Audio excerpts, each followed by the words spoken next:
Welcome back to the South End Zone, ladies and gentlemen. Let me tell you something. We are not wrong often, but we were wrong about one thing. Billy Napier was not the first coach to be fired this year. It was James Franklin. We know that's why you're here. Let's get right into it. Ladies and gentlemen.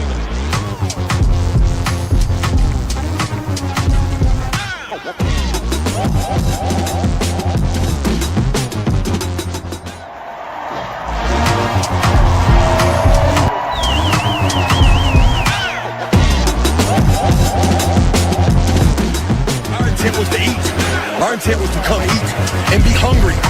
We're taking receipts, and we'll see you at the national championship. Maybe Chad? we will indeed. You Maybe know who's we not going will. to see anybody at the national championship? James Franklin. Yes, Oh yes. Listen, we know that's why y'all are here. This is why Yeah. probably anybody in the college football space is going to be talking about this weekend. We will have plenty of time to talk about that a little bit later in this video. Mhm. Before we get anything else, I want to make sure everybody has a chance to like, comment, share, subscribe. If you stop by If you the were live- subscribed, you would have seen our Pump the Brakes on Penn State and Drew Aller episode before the season even started, and you would have seen this coming a mile away. dude, I mean, We didn't think it was going to happen this fast and this hard, but No, holy dude. cow. The fall from grace has been the most aggressive, crash and burn of all crash and burns. And I feel so bad. It also had to involve Drew Aller being done Yeah, for the it's year, which listen, we talk our crap, we say this and Yeah. that, but we never ever want that to be the No. way anybody goes out, point blank, period. We This is didn't their life. understand the hype, but that doesn't mean that we wish ill on the kid. And No, that- absolutely not. I feel horrible for him. Yeah, That was absolutely. a terrible injury, and I hope he's okay and he's able to still get his. I mean, man, to issue the draft last Yes. year, to come back and have this happen to him, I feel horrible for him. Mhm. It's one of the. Everybody always wonders why people do this, why they leave early. This is why. Yep. It can all go sideways really, really fast Yeah, for man. you. So we're thinking about you, Drew Aller, and we're thinking about you too, James Franklin, and we'll talk about you here in a little bit. But Chad, both of our teams played this weekend, and both won 20-10, and Mhm. both had a lot of people complaining about them. So I will let you start us off with your game in Columbia. I kind of feel like you should start off, but Want me I to feel like start? I feel like it's better if we make everybody wait so that all the Auburn fans can stew in their own juices for a little bit longer, because we got to let those flavors just kind of marinate. Mhm. Let's go. Let's get that. Let's get it going. Yeah, So give them time LSU to show up. holds serve at home against South Carolina, and I mean it was turnovers. LSU finally has a run game, and the defense did its thing again. So look, I know there was a lot of expectations. I had them about Garrett Nussmeier, and we talked about the stuff with his injury and with how he looked throwing the ball. I'll say this: I'm not saying that all my injury fears are completely gone, where he might not aggravate something or perhaps do something else that maybe he's compensating or anything like that. But from what I saw Saturday night, he ran the ball really well, which is great for his development, because he's struggled with that. Making the decision to actually run the ball when the defense is just dropping 8 or 7 and there's huge openings, he'll still try to challenge downfield. He ran the ball, and the way he moved, the way he was moving, the way he got banged up a couple of times. Dylan Stewart is a dog, and that dude was getting after it and put him on his ass a few times, and he bounced right back up. Looked like he messed his ankle up a little bit, still kept going, went back out there and was fine. I'm not worried anymore about his performance being necessarily limited by the injury that he had to. They were saying it's his hip. I heard oblique. I heard ab. All kinds of different things. Who knows? But he was gripping it and ripping it yesterday or Saturday, and I feel confident that his ability to play the position at at the highest level physically is still there. Now, we can talk about mentally because that's another story for another day. And we're going to talk about that with another guy who was injured, who tried to play, I think, a little too early, a little bit later on. I think that some of this stuff still kind of gets into your head a little bit. Some of the decisions aren't necessarily great. I don't know if Nussmeier was necessarily trying to do too much because he wanted to prove to everyone that he was okay finally, but they had an RPO. The safety stays back. He pulls the ball and throws it right to the safety.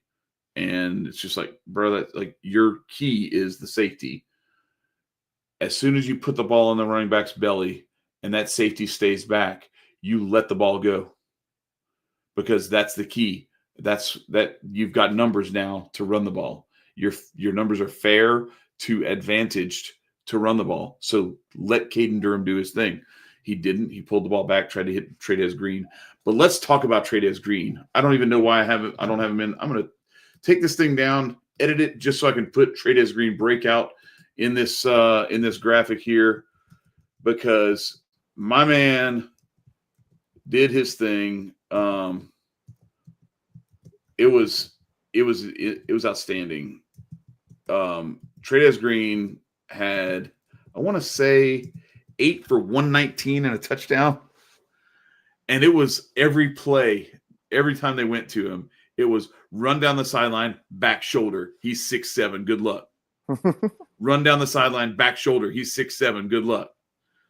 I think there may have been a couple that were like, little square ends, some digs. But for the most part, it was run down the sideline, throw a jump ball, back shoulder. He goes up and gets it. You can't guard him because he out-rebounds you every single time. And that's just how it is when you're playing a basketball player. And so, like, huge Trey'Dez Green breakout game. I was very happy to see that. But Nuss did try to force it into him on that play. Tried to force it in and tried to do a little bit too much. LSU turned the ball over at that point at the goal line. The interception was downed at the 1 yard line. So it set South Carolina up way back in their own territory. But earlier in the game, LSU was driving to score a touchdown and could have gone. I mean, this game could have been 38-10 or 38-3. But Juwan Johnson gets right to the goal line and coughs the ball up. We're going to get to those kinds of plays a little bit later when Tyler talks about the Georgia-Auburn game. But South Carolina recovers the ball in the end zone. They get a touchback. So instead of having a touchdown, we give them the ball at the 20.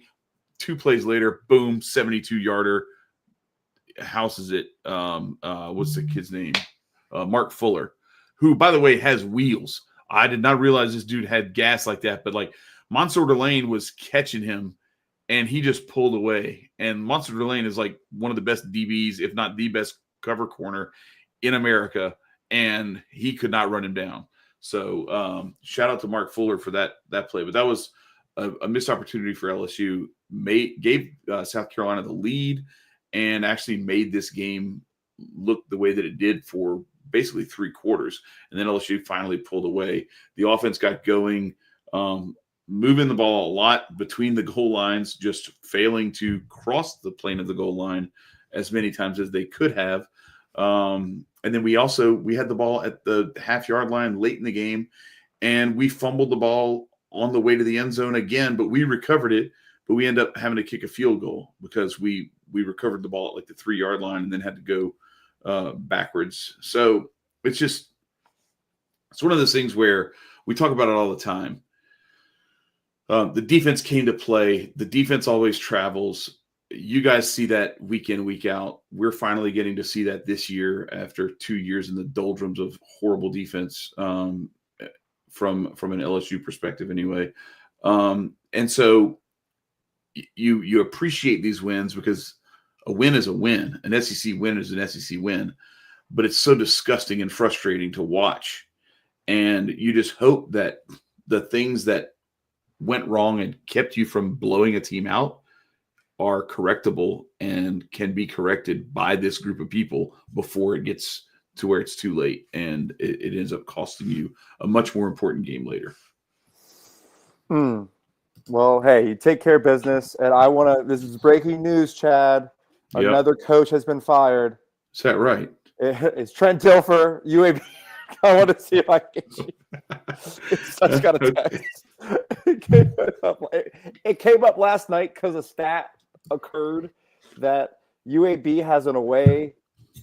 Like I guess their away wins. There's a longer space between away wins now than the away wins between when the program didn't exist. Oh my gosh! That's So great. Trent Dilfer no longer the head coach for UAB. We talk about, not the Power 5 here, Power 4 at South End Zone, but hey, y'all take care of business, man. And 20-10 gets it done, ugly or not.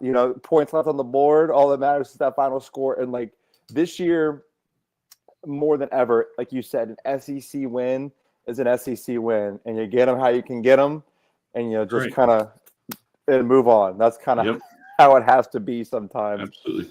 And, Look, nothing would please me more than if we had actually been able to dust our hands off after that trip to Oxford a couple of weeks ago. Yeah, but it wasn't the case. So, like, yeah, you escape and you get to move on and play another day because there's danger lurking around every corner in the SEC. You can't say that for every conference. We'll just leave it at that.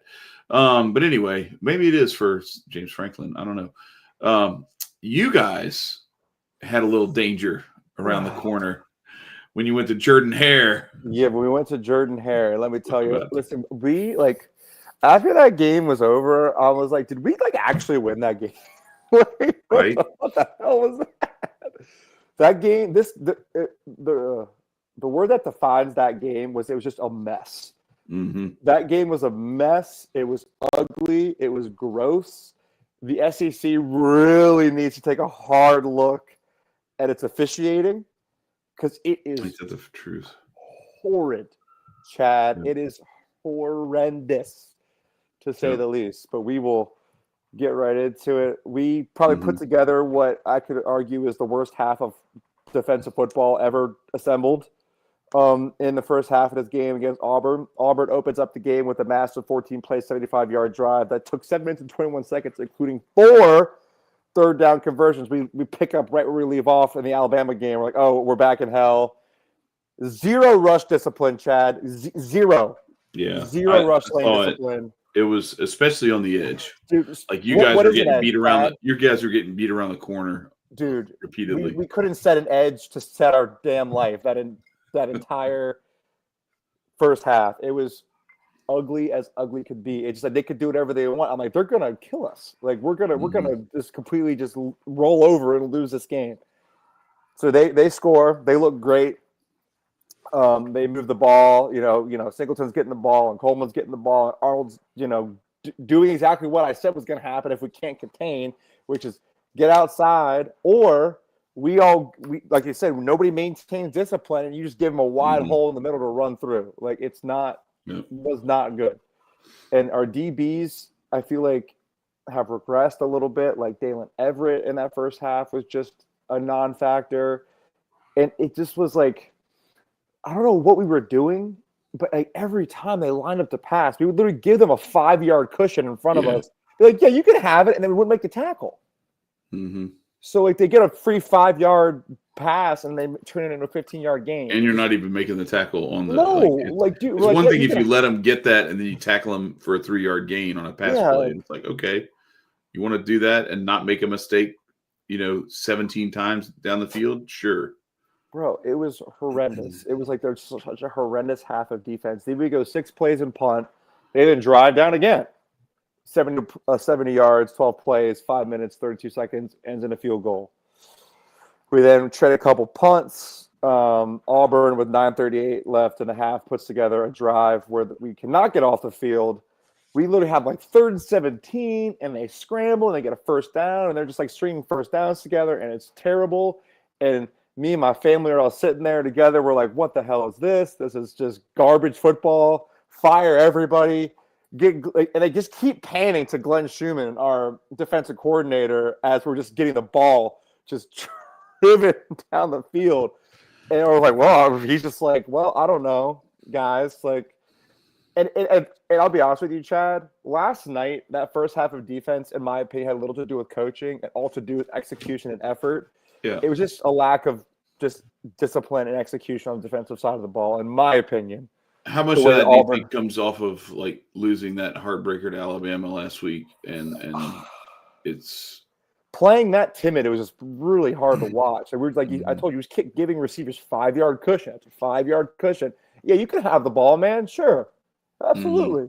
Like it just doesn't make any sense. Like the defense that we've been putting out in these games, especially in the first half, is just not what I'm used to watching when it comes to Georgia defense. Like the offense can be whatever at times, but like I feel like I've always been able to rely on our defense until our offense gets going, and that just has not been the case. In a lot of these, at least to start a lot of these games. Auburn, 9:38 left. They in the first half, they put together a driver. Like I said, they drive down the field on us, and then with a minute and 30 seconds left on the goal line, mind you, Auburn decides to run a QB sneak. Did something interesting happen on this play? Something interesting might just have happened. Let me tell you what happened. They just can you see what I'm showing here? Yes. Well, okay, cool. Now I can. Okay, cool. There it is. So Auburn decides to run a QB sneak. Yes, that a lot of Auburn fans also complain that we might be offsides here. Well, yeah, parallax is a thing. Like the angle of this thing is not a straight line down the line. Like it's okay. Come on, guys. Like if that's the case, then the guys on the other side are offside for them too. So I'm just gonna scroll through so I don't have to listen to some crazy music. And so they go, and then he's diving, and ball comes out. Raylan Wilson puts his hand on the ball. Yeah. And there's a fumble. The ball's laying on top of the pile. And Kyron Jones is just laying there. Kyron Jones picks it up. Yeah. So and runs about it back. That, here's the thing for me. Like when I'm watching this play, regardless of where the ball was or anything like that, the officiating blunder it's horrible. Not letting the play itself out, dude. Crazy. Because that's a touchdown for you guys. No, let's just say he's clearly not in the end zone, and it's not even a question, and it's an obvious fumble. He never touched the ground, and that's a touchdown the other way that they don't give you guys because they blew the whistle prematurely. Dog, let me tell you something. So everybody saw. My argument is that the ball was already moving before the ball. The ball crossed. It looked like it was. It looked like it was moving. Whatever. They called it a fumble on the field. Right. So that's all that you can't overturn at that point. Right. But you're right. I'm like, you have option A. When they're reviewing this, we're all looking at each other like, well, it's either touchdown Auburn or touchdown Georgia. That's like literally A or B. And so if it's like I knew it wasn't that because even though Kirby was telling him to keep running, they had already blown the play dead, and everybody's just kind of standing around looking like they had never seen football before. And so it was very like I was just like, yeah, this is going to either be Georgia's ball at the 1 or it's going to be like Auburn touchdown because they're not going to give them the touchdown because that's how it happens unless they like actually let the play itself out and the referee like runs with him all the way down there and then puts his hands up. It's not touchdown Georgia. Yeah, so we didn't hear any whistles. So we were just like, so they're all coming in to look for the spot, and then the ball's just laying on the pile. Well, that would be another egregious error if they didn't actually blow the whistle, but then they all said like, no, the play's dead. Yeah, and it's like, but you never blew the play dead. It's like every error you can make in the play they made. So it all turns. They say, okay, it's our ball at the 1. We then drive down, in which Auburn commits multiple penalties, gives us a bunch of extra life. We go, we kick the field goal, go down 10-3 at half. Let's put a pin in this real quick because I want to remind everybody, all the Auburn fans who are going to watch this, who are going to complain about this, and who are going to say, like, no, this is a terrible call, blah, blah, blah, whatever. You had Georgia pinned at the 1-yard line after a recovered fumble. What did you do after that? You should have been up 17-0. Okay, so then you would have lost 20-17. Let's change the score for them, Tyler. Let's just retroactively change the score. 2017. Georgia wins 20-17 because you didn't do jack shit after that. Not a damn thing. So I don't want to hear about it. Your offense was atrocious. You had 15 yards. Shut up. Thank you, Chad. I appreciate it. You know, I see all these Auburn fans complaining about like these different calls. Yeah, the officiating was garbage on both sides. Like so on those drives I talked about, on those big drives when Arnold was scampering, you could just see like half our defensive line is getting helped. Like it's in no calls, not at all. And Hugh Freeze is getting interviewed as he's walking in the locker room, and he's trying to like not lose his mind.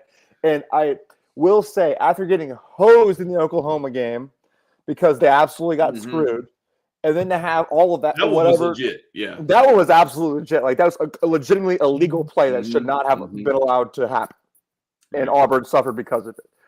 And you have this debacle of like, is he in? Is he not? Once again, if you slow it down, the ball is literally already moving before it crosses. Auburn fans are trying to draw like an imaginary red line. I'm like, well, the ball was still moving as he got to that point.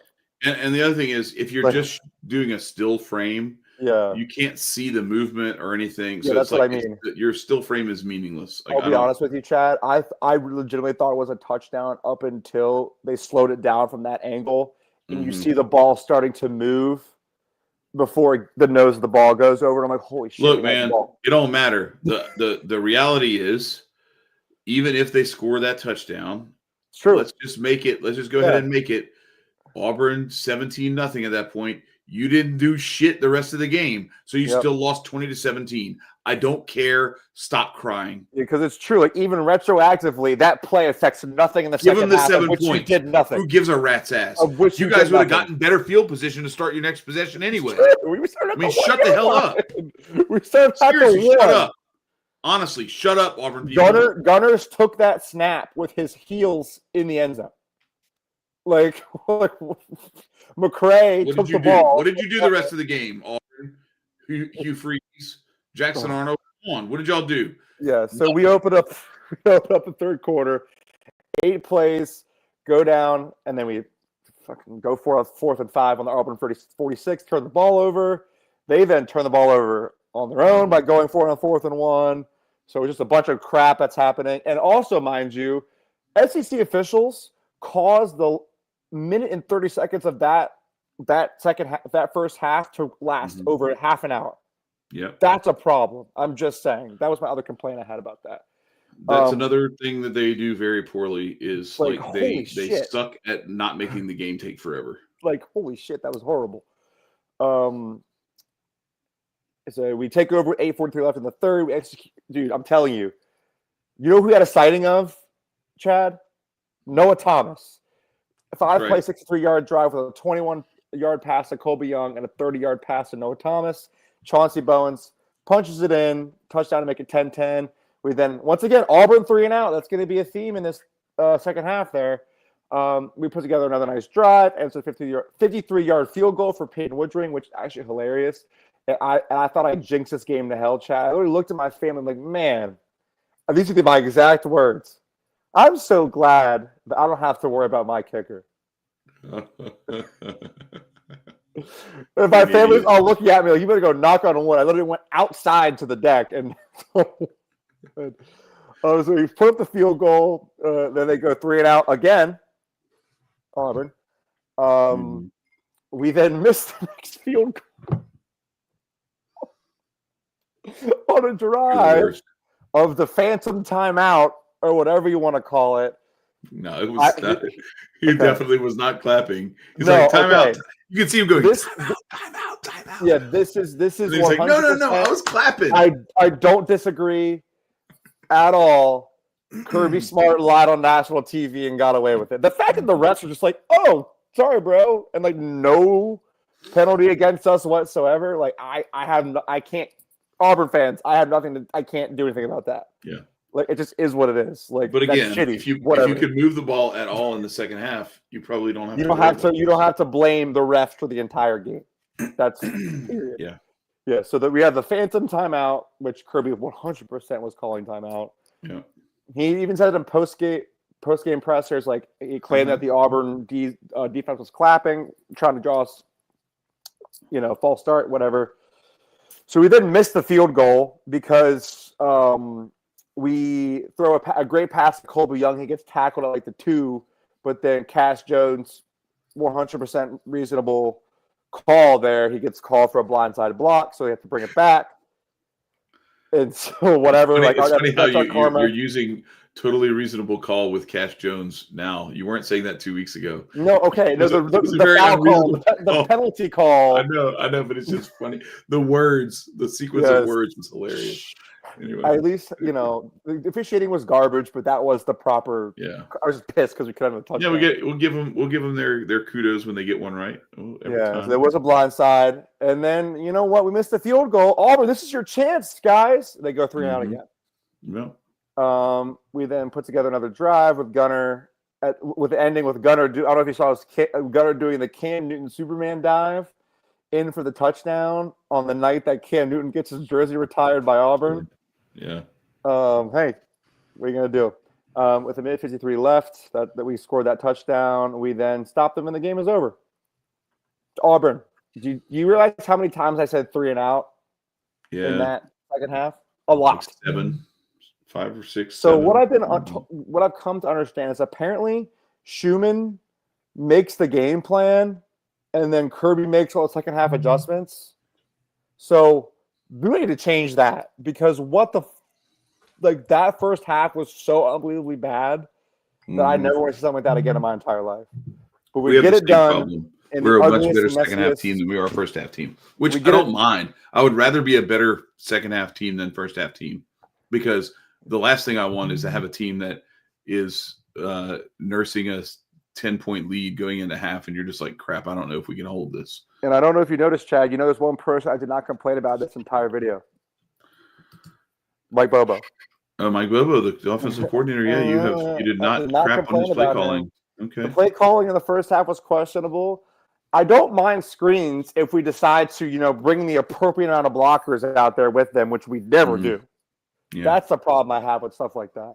But we opened up the playbook a little bit more. We have plenty of personnel to get the ball to, and we won that game only rushing for 79 yards total. Hey, man. With Gunner throwing. Gotta love it. And you ran for 225 against Alabama. This is a theme that will repeat itself as well because Alabama can't stop the run. That is going to hurt them. It's going to come. I don't know when it's going to come, but it's going to cost them.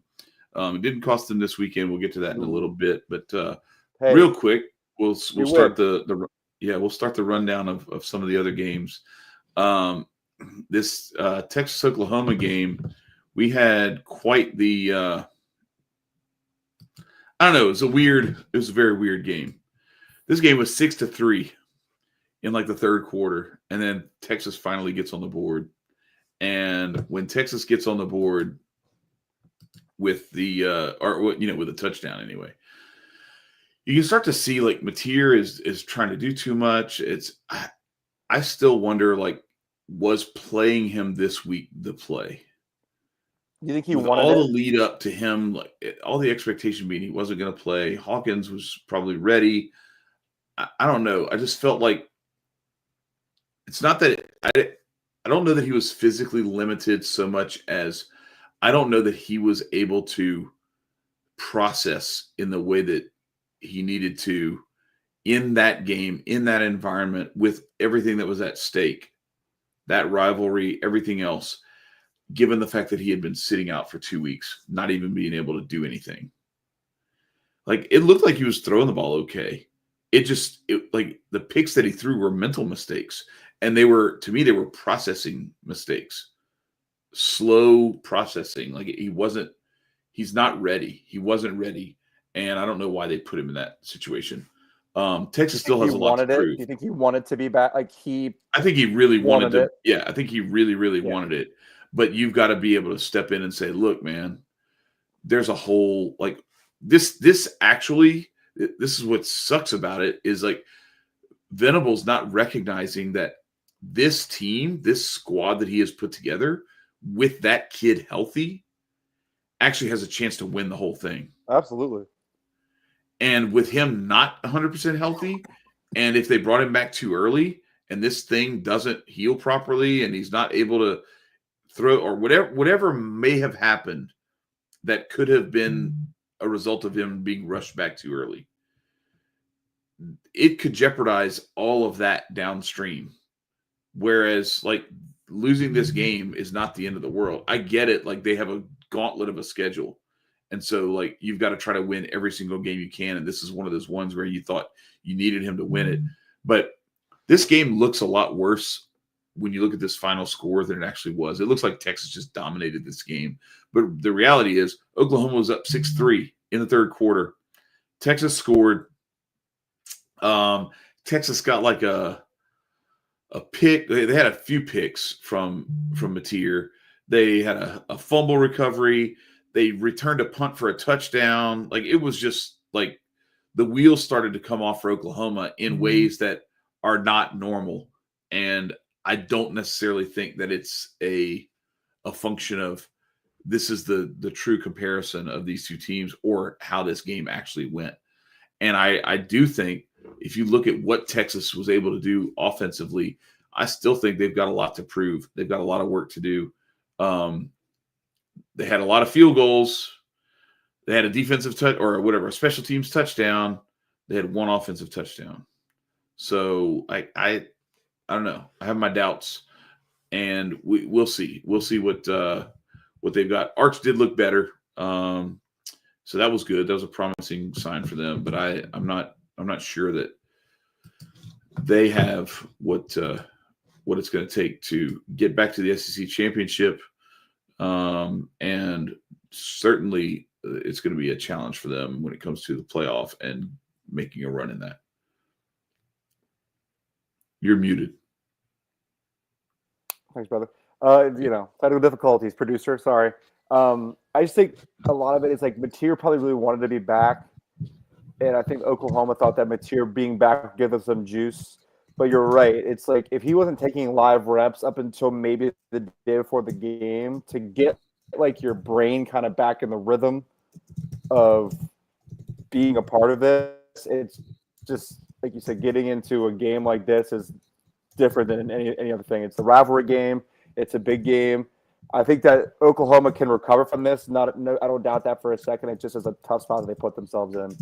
But we'll see how they look moving forward, man. Yeah, for sure. Absolutely.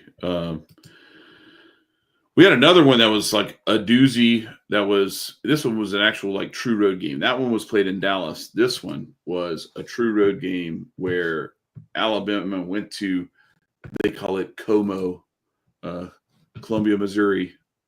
And man, Missouri did everything they could, but Alabama was able to take home. They absolutely did, man. Let me tell you something. It looked rough in the first part of this game. Mizzou goes all the way down 17-7. When they opened after they opened the game with a touchdown, they just kind of don't find their way back right away. I think that Ty Simpson is truly, truly great at this point. I give him a lot of credit for how he's handled himself so far this season. He looks the part. I do have to say that the way that Alabama's offense has looked this year, it's like you really have to account for all parts of them because they are so deliberate with the way they move the ball down the field that if you even slip up for a second, there's another first down. There's another chunk gain. You just can't give them anything.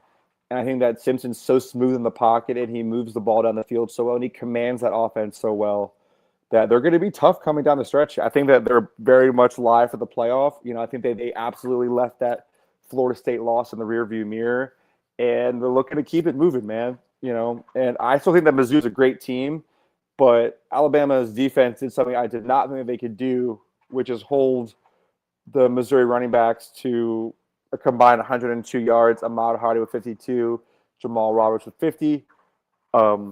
That was, I think, played a massive factor in it that they could not get the run game truly going. Simpson takes care of business. He goes 23 for 31, 2 tuds. However, I give Mizzou a lot of credit because they were down, like I said, down 17-7, early in that game, and they gave up. They didn't give up. They made it 17-10 at half. Mizzou defense showed up in the second half of that game. They got pressure on Simpson, which I feel like not a lot of teams have been able to do since Florida State, which allowed them to climb back into this game. And unfortunately, they just did not execute down the stretch with Perbula throwing that pick with the opportunity to win the game. It's very rare that you could force Alabama to go 3-and-out when they're trying to ice the game late. So to be able to do that and then have the game end on an interception in your own house is just really hard to watch. But I'm a fan of Mizzou. I'm a fan of Drink. I'm a fan of Perbula. I think Mizzou is going to hang around the SEC. I think 27-24 is a really respectable loss here, honestly, when they had a chance to win it. I think that these two teams might see each other, and who knows, maybe even in the playoff. But I think it's an overall amazing game, and hats off to Alabama for getting it done on the road. I will firmly admit that I thought that Alabama was going to cough this one up. I tried to call my shot. I said Mizzou was going to win. They did not. And we move on. That's okay. Shout out to Mizzou. Shout out to Alabama. Gumps, you get in the comments and tell me however you want it to be. We press on. Moving right along, Texas A&M gets it done at in a possible scary spot for them.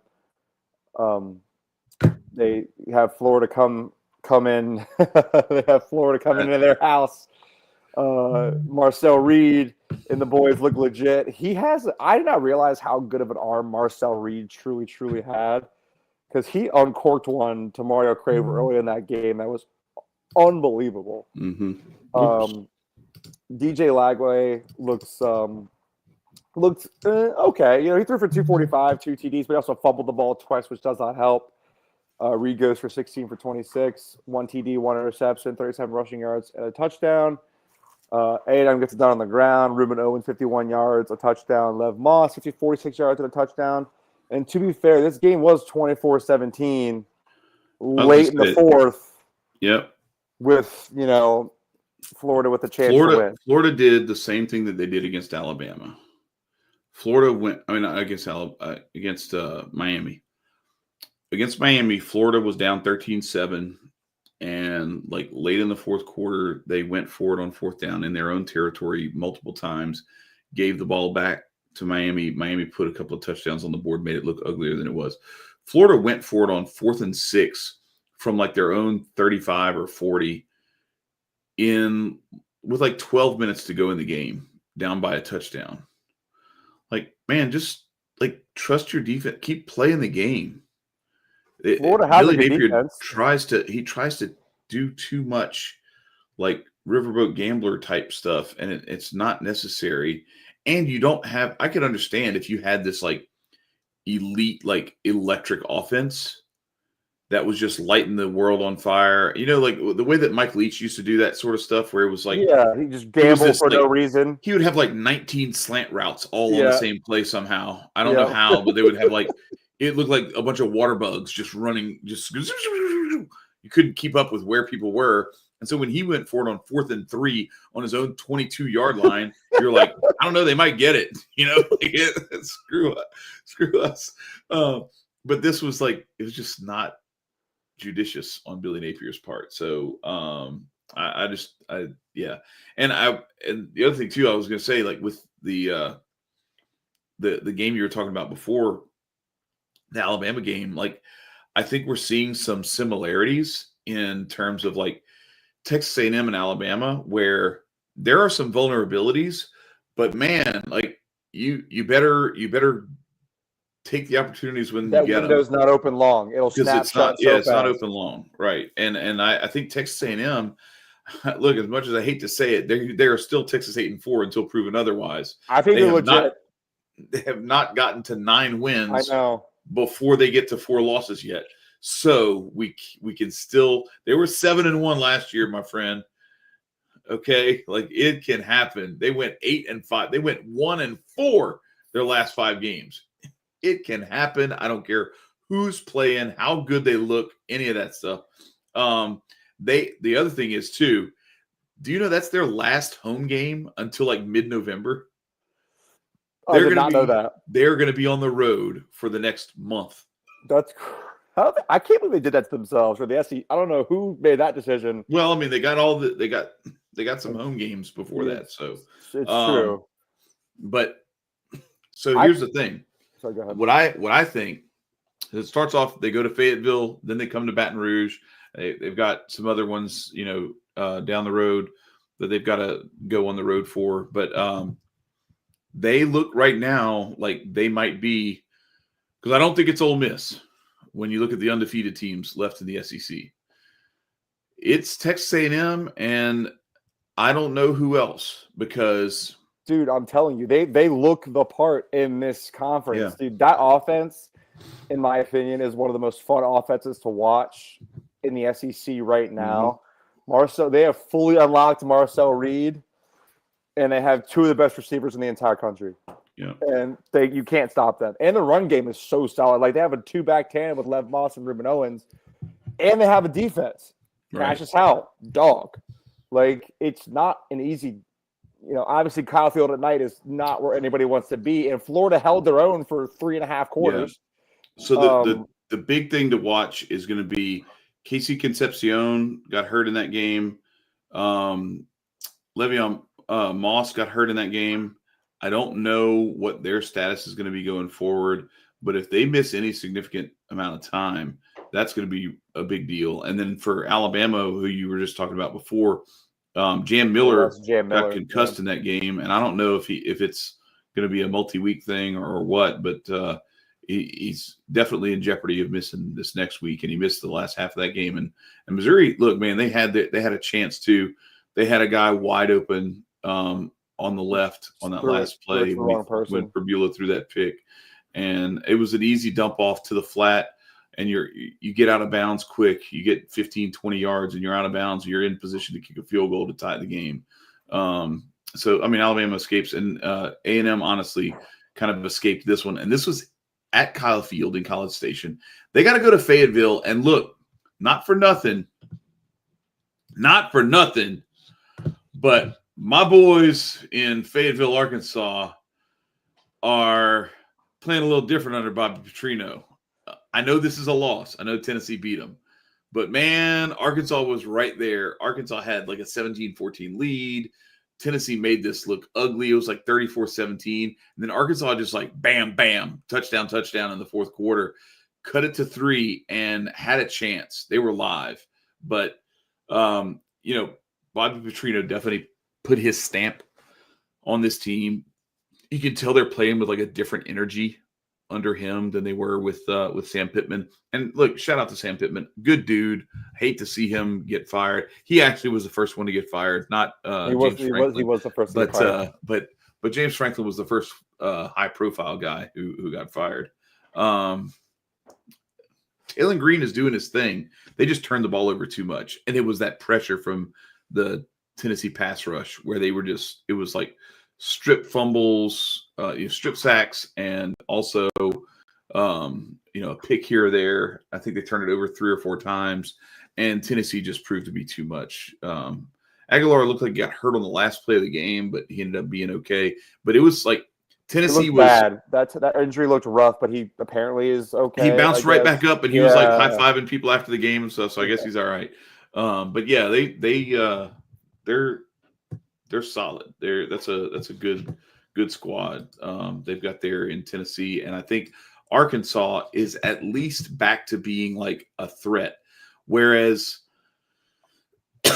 prior to firing Sam Pittman and and we always talk about this, right? It's like, when do you catch some of these teams? Sometimes it's better to catch the Pirates in like June because they haven't called up 4, AAA monsters in their farm system who they got in trades where they traded away, who whatever their elite player is that they always trade to the Yankees or somebody.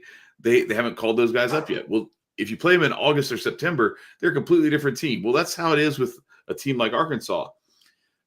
Maybe week 1 you might have your hands full, but by the time you get to week 4, week 5, if they haven't fired their coach, it starts to stink around that place. And the way that they play is just like they're kind of mailing it in almost. And you might get like a little, 2 quarters of fight here and there, but you're not going to get that same. Now you fire the coach, bring in Bobby Petrino, whole new regime and everything. I don't know. Does this last for a couple of weeks? I think it can definitely last for at least one. And A&M 8-4 has to go to Fayetteville and try to take care of the Hogs. And trust me when I tell you, that's one of those like rivalry games that is, I expect it to be, tooth and nail, a rock fight like it always is between those teams. And I don't know, like I know they played this game in Dallas for a while, for several years. Are they still doing that? Let me look to make sure I'm not off my gourd here saying that it's in Fayetteville. It is actually in Fayetteville at Donald W. Reynolds Razorback Stadium. So they are done with the little Jerry World fiasco that they used to do. I just had to make sure. I was like, wait, do they keep doing that? I don't remember. But yeah, so that one, I think Arkansas is live. Listen, if Arkansas doesn't give the A&M receivers as much green grass as they gave the Notre Dame receivers, they could be in that one for sure. But I'll let them prove it. I'll see them prove it to me. But like you said, you never know. Like you said, you fire the coach. And by the way, I was not disrespecting Mike Gundy or Sam Pittman, claiming that James Franklin was the first coach fired this year. I forgot about Mike Gundy. Everyone forgot about Mike Gundy. Everybody thought Mike Gundy was already fired. So I know we already talked about them getting fired. The hay was already in the barn on them. That's a whole different story. Yes, that's why I said what I said, and I'm standing by what I said. Yeah, I will say Franklin getting fired. We're gonna get to him. Hang on, guys. It's coming. But like him getting fired was definitely like the surprise of maybe this century of college football. I don't know, like a top 5 preseason team like firing their coach in week 7 is crazy. Yeah, it's something. That's for sure. Yeah. We're almost there, guys. We're almost there. We'll give it our full time and attention. We pinky promise. Yeah, that's right. Listen. But for now, we're going to stick with the SEC, and we're going to go over this Ole Miss Washington State game because, oh my gosh, as an LSU fan who watched LSU lose to this Ole Miss team 2 weeks ago and was like, you know what? Like, their defense isn't good.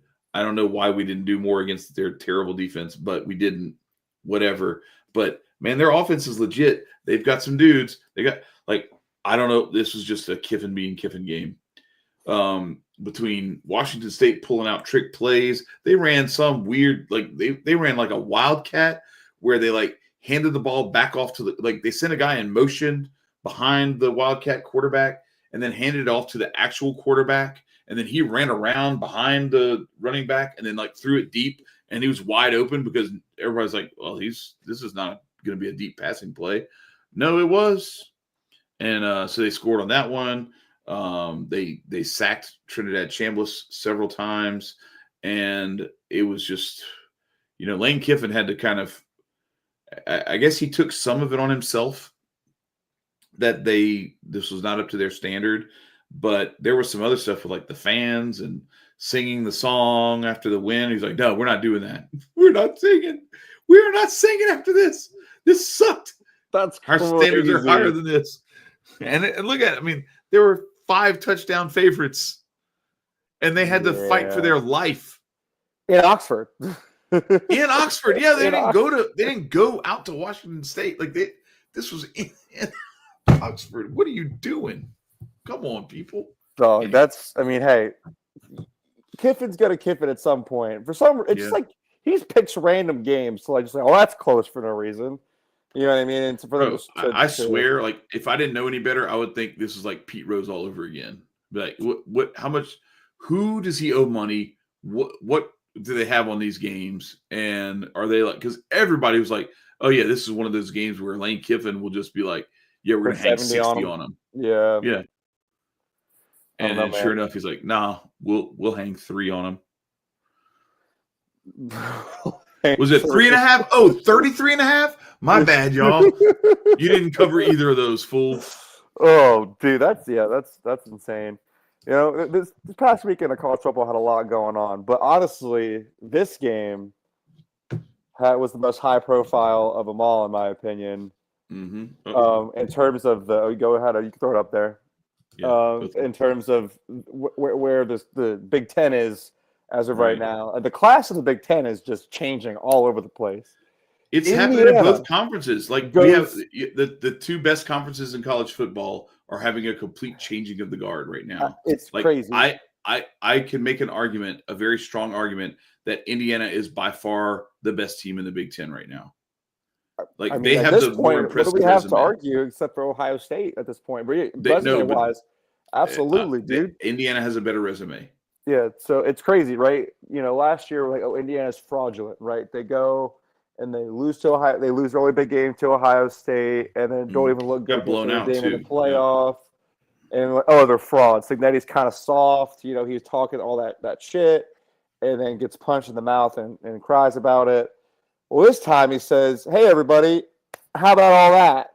And they go to Eugene when Oregon had after Georgia lost theirs, had the longest home win streak that was still active in college football at that time. Still salty about that, aren't you? Whatever. And this is not a fluke. They straight up beat Oregon in Eugene. Man. They whooped their ass. They got after Dante Moore all day, up and down the field, and Mendoza was like just nickel and diming them, and then he was hitting some shots. Indiana defense, 6 sacks, 8 tackles for loss, 2 picks.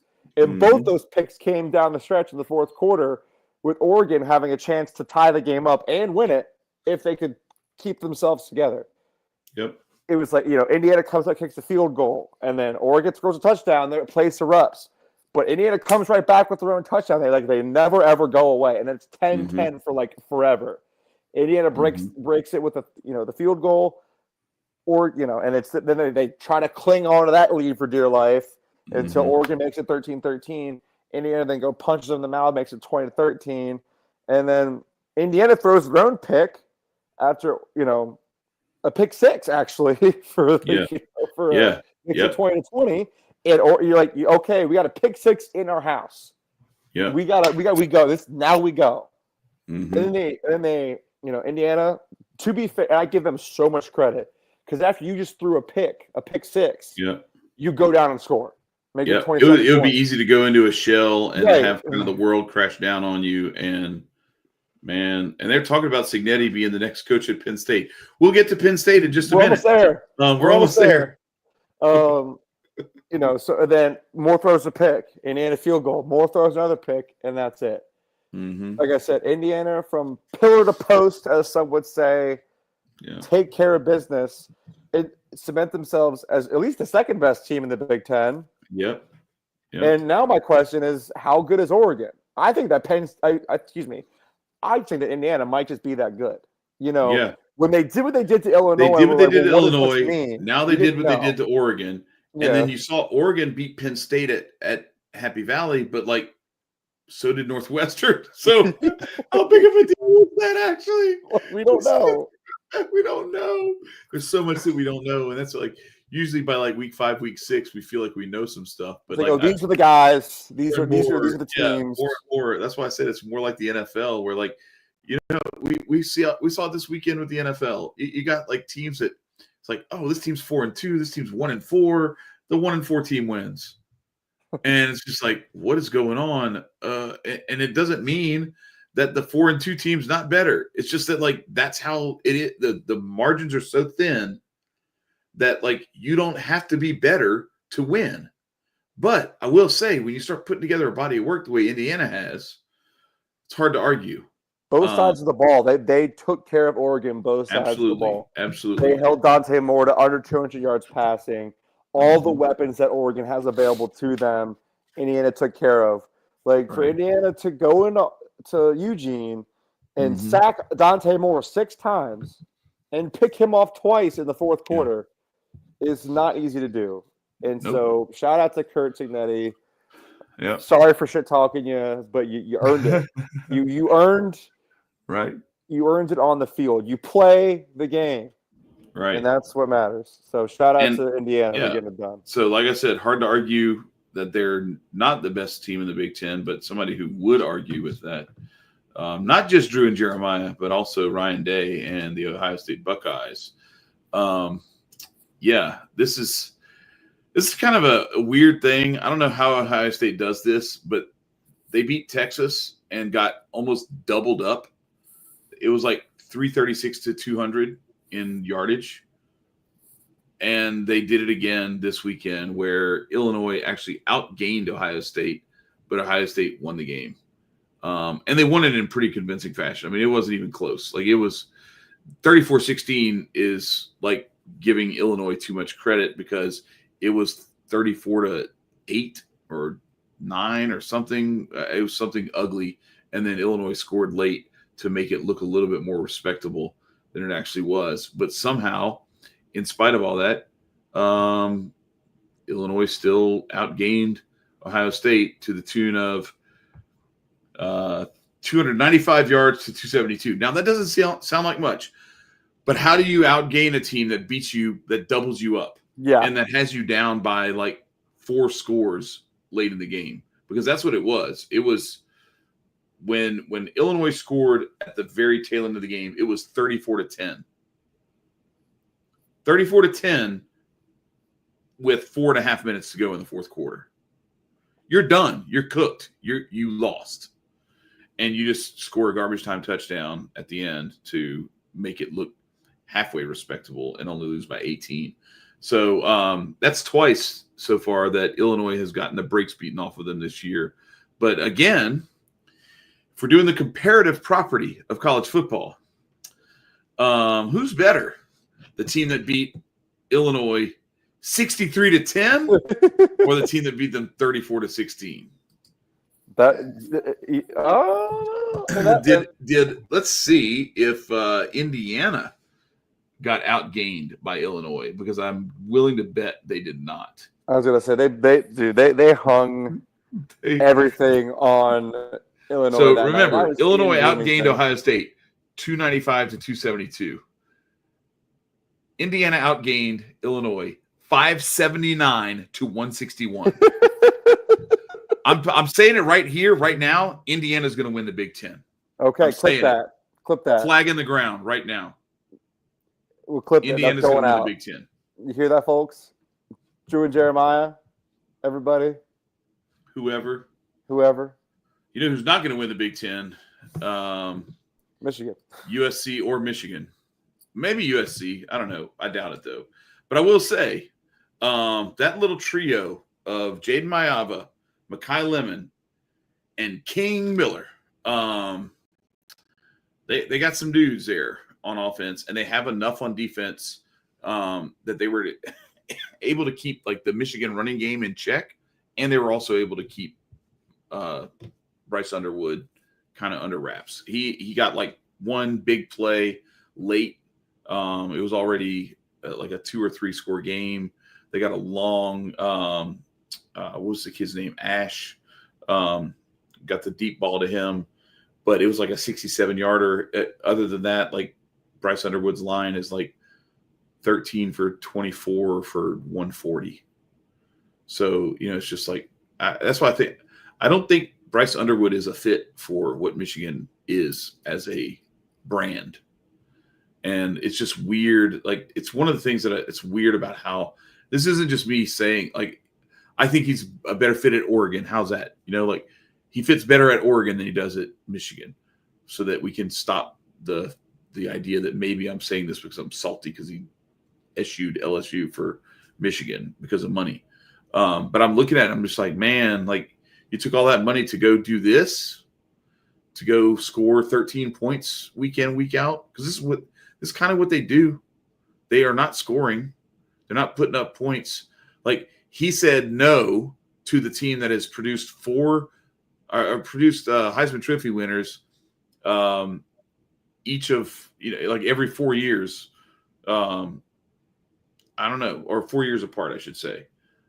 Joe Burrow and Jaden Daniels. He did that so he could go to where J.J. McCarthy was. Okay, all right, man. Good so luck. You can watch Justice Haynes run. Run. Yeah. Woo. Yeah. So, but I don't know, man. The little MLM, the multi-level marketing, Mayava, Lemon, Miller, those guys, they're legit at USC. No, that's the thing is that USC has some NFL talent. It's just like the team. It's as a usually whole, skill guys. It's usually exactly. skill guys, and like they have trouble in the trenches a lot Yeah, of the exactly. times. It always is that way. And they have trouble also with like the discipline of their linebackers, their run fits, and you can exploit them sometimes. Yeah, all right, guys. Just on the outside, but it just up front. They got nothing really going. You waited so long. You waited this whole time for this. You saw really the thumbnail. Wait, didn't we? You wanted to come in here. It's time. It's time. We're going to talk about the upset of the weekend. That I don't know how much of an upset is it really. When yes, it is an upset because like you just don't lose to Northwestern at home. Even though Northwestern is 4-2, you can make a litany. You can make a litany of excuses for Penn State going out to UCLA. There was that UCLA fired. We talked. Yeah, you're traveling west, and all UCLA this fired the coach. They have a brand new play call. They won again, by the way. They killed Michigan State. Right. Michigan State's terrible too, though. But But so were the other 4 teams. But UCLA didn't lose to them, which is a change, right? That's a big difference. They have been losing to these terrible teams, so it's a positive. They hung a bunch of touchdowns on them too. Yeah. So like UCLA is trending way better than they were to start the season. Mm-hmm. So they kind of overhaul the coaching staff. You have to travel out there. You get surprised. You turn the ball over too many times. Whatever. Yeah. This Northwestern comes into your house when you wear like their legacy uniforms that they wear once a year, and it was loud in that stadium too for that game. Right. And for them to just show up. And it just gets you in a rock fight in your own house and trade touchdowns with you and keep you at bay, and then for you to just not even to turn the ball over down the stretch like that as you're trying to score, and then you lose Aller, which is, like I said, that's horrible. We don't ever want to see that from anybody. No. And then we said it last week about James Franklin, should he be fired? And here's what I have to say about that, right? So James Franklin was the coach for the last at least 10 years, right? And he inherited that team from Bill O'Brien. And, Bill O'Brien obviously taking over after all the Joe Paterno stuff, and it just was a kind of bit of a disaster. But, Bill O'Brien kind of brought that team to a place where they can go to the NFL. James Franklin picks that team up. And here's what I can't say about James Franklin. Great culture. He's a good guy, first of all. He's not a bad – I like James Franklin. Mm-hmm. Good guy, good culture guy, good recruiter, all of those things, right? But, it comes down to the game planning and the player development of which he has struggled all of these 10 years. Yeah. I compare Drew Aller to Christian Hackenberg a lot. Like, Hackenberg was a better recruit. He's number one recruit in this class, but he amounted to nothing under Bill O'Brien. Aller, the same thing under Franklin, and then Sean Clifford, the same thing. Like, the best quarterback play that I've seen at Penn State was Trace McSorley, and he was undersized and the whole deal. You had the Saquon Barkley. They had a good team when they went to play USC in the Rose Bowl and lose. But other than that, they won one Big Ten championship against. In 2016. In 2016. They beat Iowa, I think, or something like that. Yeah, that was the 1 year Kirk Ferenz actually won his division. Yes. And so, it was like that was so it's a testament to how there's really only 2 teams in the Big Ten. Like, it's literally like Michigan and Ohio State. And everybody else is just like when everything else burns down, Iowa and Penn State play for the Big Ten championship. And one of them wins and does absolutely nothing with it. Like, it's like, cool, you won the Big Ten, and now you get to go lose the Rose Bowl to USC and USC was like 8-3 that year. Yep. Congratulations. That was the Sam Darnold USC team that they went out and played. Yeah, so it's like, man, it's anyway, but yeah, it's I'm saying all this to say, like, James Franklin was still taking Penn State in the proper direction. And I feel like the reason they kept him around, right, was he always won these games, and we always looked forward to him attempting to win the Ohio States, the Michigans, what have you. And then you go back-to-back weeks of losing games that you should have pretty much written in stone that you should never lose. Yeah. And have and never look, lost. We can say, okay, but UCLA is different. UCLA is better now. They fired their coach. They're different now, whatever, blah, blah, blah. You want to know how bad Northwestern is? Tell me about it. They are 4-2. Let's go through their 4 wins. All right. So they're 3-2 against teams not coached by James Franklin. Okay. Their 3 wins against teams not coached by James Franklin are against Western Illinois, Louisiana Monroe, and UCLA before they fired their coach. So they beat UCLA. They beat UCLA 17-14. So, like, it's not helping you that, like, one of the teams that beat you beat the other team that beat you. Yeah. Because one of them had to win that game. UCLA or Northwestern, one of them had to win that game. Like, it wasn't going to end in a tie. Mm-hmm. So, like, the fact that one of them won by a field goal does not help the case for their quality. And they lost to Oregon. They lost to Tulane. They lost 23-3 to Tulane. That's how bad Northwestern is. Like, this is not a good football team. Not even close. And I'm not talking about, we hear the, Florida's not a good football team. Why? Because they lost to Texas and Georgia and, all these other, we're talking about this is a legit bad football team because they can only beat FCS teams, but they beat you. They beat Penn State. In your house. In your house. And that's what I'm saying. Like, Franklin has never lost games like this. Complete ever. Joke, man. And Terrible. it's just like his ability to develop players has just gotten worse and worse over the year. The game planning has gotten worse and worse over the years. Yeah.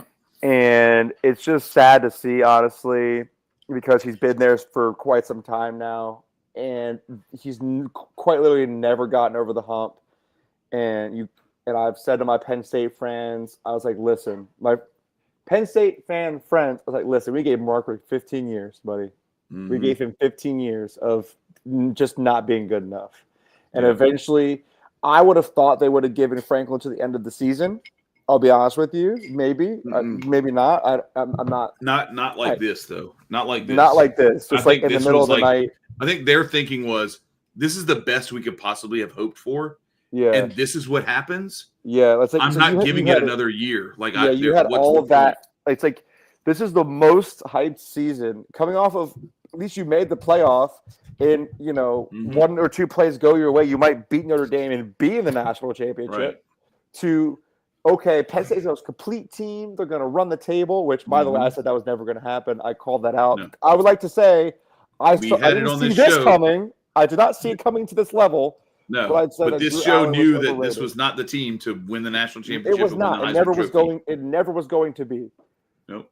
And so, what you do now is going to be possibly this could be maybe 10 years from now, Chad, when the South End Zone has its own primetime spot on ESPN. We're looking back and we're saying, "Dang, that was a good." Penn State just won the national championship, and where can we look at what changed it? Them firing James Franklin, and they bought an XYZ coach, and he changed that team around and made Penn State what they deserve to be. By the way, what they deserve to be is a good football team that competes for national championship. Again, like they did back when they beat Vinny Testaverde in the national championship. They beat us. Not in the national championship, but it was in the Orange Bowl. They played in at that time. So. Yeah, they beat us too. So that was pre Big Ten Penn State though, so that doesn't really count. That's why they played in the Orange Bowl and not in the Rose Bowl. This is true, but I'm saying this to say, Penn State fans, it was just a long time coming. I feel like a lot of you were happy, some of you are upset. Like I said, Franklin's a good guy. but now don't feel so bad for him because he's just like me and Chad. We don't coach football. We're not getting paid $50 million to do it. That's right. No, he's going to get paid $50 million to not coach football. Exactly. He's getting That's paid. what he's about. Yeah, say, I don't coach football. I don't get paid to not coach football. That's right. Like, I said when Jimbo got fired. So you get paid. The early but the early like rumblings of who could be the next coach. Mm-hmm. People are saying Chris Signetti, which is crazy. I think that he's got too good at Indiana. Yeah, he's got that covered up. There's like rumblings of Matt Rule. It's like all the Pennsylvania guys are going to come home potentially. Is kind of where we're at. But like I said, James Franklin, you gave it your best shot. It didn't work out. No, nope. And this is what happened. Penn State Trust said, bitch. Do you remember that time when yes, they gave you a decade, man. Michael Key came on and he pretended to be James Franklin. People said they should just have him be the coach and fake James Franklin be the coach. So there's a lot we'll see how this unfolds for Penn State, but they're at their lowest point right now. So hopefully it can get better for them. We shall see. Losing to Northwest. Man, I don't know. Keeping it in Pennsylvania, though. Keeping it in Pennsylvania, though. Chad, I'm going to read you a stat line, and you're going to tell me what's what. So one team's quarterback went 21 for 29, 321, 2 touchdowns, 2 picks. That is Tommy Castellanos. The other team's quarterback went 16 for 23, 245, and 3 touchdowns. Who won the football game? The second one. Nope, because Pitt's quarterback the first one was Tommy Castellanos? No. I know Castellanos had a good game. Right. That's what I'm saying. They just sounded like a good line. So I was like, I'm going to go with that one. No. Mason Heichel is the quarterback that threw for 321, 2 interceptions. Castellanos threw for 16 for 23. Bro, Castellanos was running for his life, though. And they lost. Yeah. And I think all of this really comes down to like who had the ball last. They went going blow for blow the entire game. And then Pitt kicks a field goal to go up 27-24. And then they scored another touchdown again. And then Florida State scores, but there's just no more time left for them to get the ball back. Mm-hmm. And that's just it. And so now we have to ask ourselves, what is Pitt to the ACC picture? And where does Florida State go from here? They're now 0-3 in the ACC and officially out of ACC. And is Mike Norvell on his way out? Like, this is so crazy because we thought thought they were it. We thought they might be like, oh shoot, like Florida State might be back. College football is going to be fun. Better off. It's going to be great. Like, this just, and again, I hate to keep going back to this, but this is an SEC based show. Like, I can't help but look at Alabama and say, like, you got your ass handed to you by this team. You didn't just lose. You got, like, steamrolled by these guys. And now they're 3-3, and they lost to Pitt and Virginia. And, yeah, they lost to Miami, and that's, like, Miami's really good, so whatever. But like, they lost to Virginia and Pitt. And, look, I'm not saying Pitt and Virginia are terrible. They're solid. But, like, if you're Alabama, the Nick Saban standard, this Alabama team is undefeated right now. If it's Nick Saban coaching it, because there's no way he loses that week 1 game. I don't care where it's played to Florida State. But I'll give Alabama a lot of credit for showing up the rest of the way so far. Oh yeah, for sure. So far, Florida State, man, just like we thought so highly of them, and that goes to show you cannot overreact early in the season of college football because nobody knows a goddamn thing. And as years go on, like you think it's closer and closer to NFL, where it's just like razor thin margins. Like Florida State was just as much had a chance to win this game as Pitt did up until they didn't. You know what I mean? It just fell Pitt's way in the end, and that's just how it goes. So shout out to Pitt, man. You beat Florida State, and now the top of the ACC is looking really crazy with 1, 2, 3, 4, 5. What? 1, 2, 3, 5 teams undefeated in conference. And it's Georgia Tech, UVA, Duke, SMU, and Miami. Yep. So and there's some interesting games coming up in that conference next week as well, and we'll get into that later on this week when we do our preview episode. But one last game before we finish things off. This was a Friday night game, or was it Thursday night? I don't know. Friday. It was early. It was Friday. Yeah. South Florida and North Texas. This is the Group of 5 Super Bowl almost. South Florida took North Texas to the woodshed and just beat them down. All we told you was that these two teams had strengths and weaknesses that were diametrically opposed, and that the over is what you needed to go with. South Florida tried to hit the over by themselves,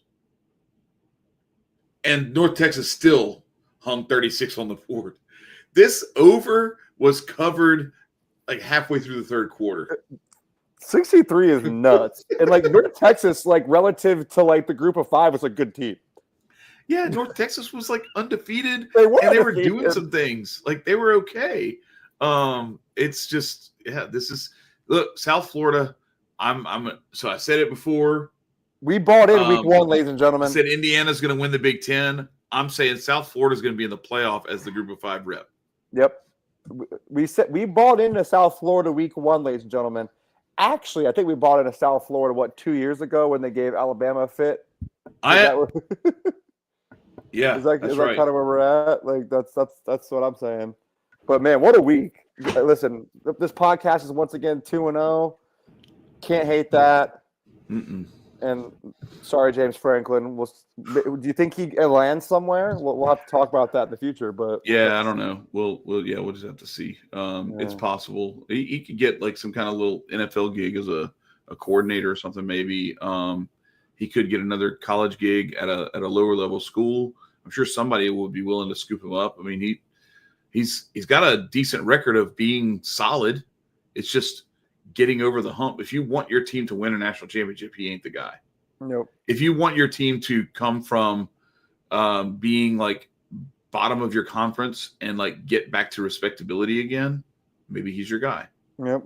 It's all about what you want, ladies and gentlemen. Yep. Well, we appreciate y'all for stopping by. Those who have been here, thanks for stopping by. We appreciate y'all. Thank you for liking, commenting, and subscribing, as you all should be doing. That's right. For me and for Chad, this has been the South End Zone. Once again, we appreciate y'all. We got a big week of college football coming up next weekend, so stay tuned for our preview.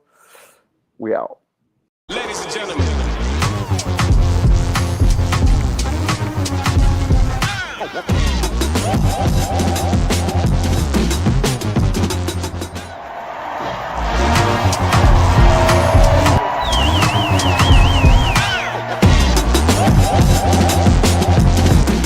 Our intent was to eat. Our intent was to come eat and be hungry. We're taking receipts, and we'll see you at the national championship.